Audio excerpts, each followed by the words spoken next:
ঝড়ো ব্যাটিংয়ে নাসির হোসেন শো। নাসির যখন ছক্কাচারে মাতোয়ারা, তখন নোয়াখালী এক্সপ্রেসের বোলারদের তাকিয়ে তাকিয়ে দেখা ছাড়া আর কিছুই করার থাকলো না। মাত্র 21 বলে চলতি বিপিএলের দ্রুততম 50 রেকর্ড নিজের করে নেন নাসির।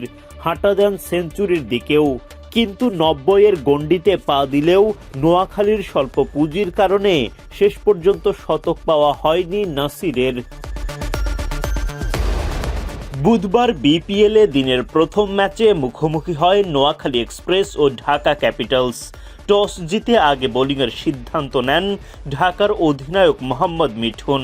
নোয়াখালীর হয়ে ইনিংস শুরু করতে নামেন সৌম্য সরকার ও হাবিবুর রহমান সোহান। ইমাদ ওয়াসিম নোয়াখালীর প্রথম উইকেট শিকার করেন। বিদায় ঘণ্টা বাজান সৌম্য সরকারের। 6 বল খেলে মাত্র 1 রান করতে পারেন সরকার।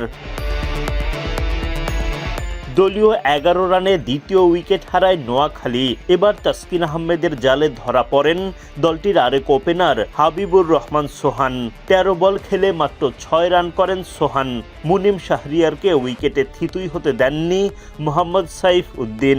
6 বল উইকেটে টিকতে পারা মুনিমের ব্যাট থেকে আসে 2 রান। আফগান পেসার জিয়াউর রহমানের বলে উইকেট হারানোর আগে 9 বল খেলে মাহিদুল ইসলাম অঙ্কন করেন 4 রান। মোটে 36 রানে 4 উইকেট হারিয়ে তখন খাদের কিনারে নোয়াখালী এক্সপ্রেস।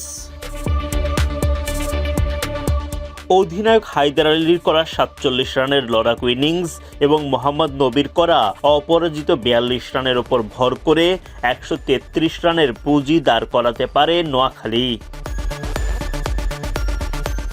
নোয়াখালীর দেয়া 134 রানের জবাবে ব্যাট করতে নামে ঢাকা ক্যাপিটালস। ওপেনার গুরবাজ রানের খাতাই খুলতে পারেননি। আবদুল্লাহ আল মামুন ফিরে যান মাত্র 1 রান করে। এরপর অবশ্য 22 গজে শুরু হয় নাসির হোসেনের ধামাকা। মাত্র 21 বলে ঝড়ো 50 আদায় করেন এই অলরাউন্ডার। 50-র পরও দায়িত্বশীল ব্যাটিং চালিয়ে যান নাসির হোসেন। তার সঙ্গে যোগ দেন ইমাদ ওয়াসিম। অল্পের জন্য নাসির সেঞ্চুরির দেখা না পেলেও তার ব্যাটে ভর করেই দাপটে জয় তুলে নেয় ঢাকা ক্যাপিটালস।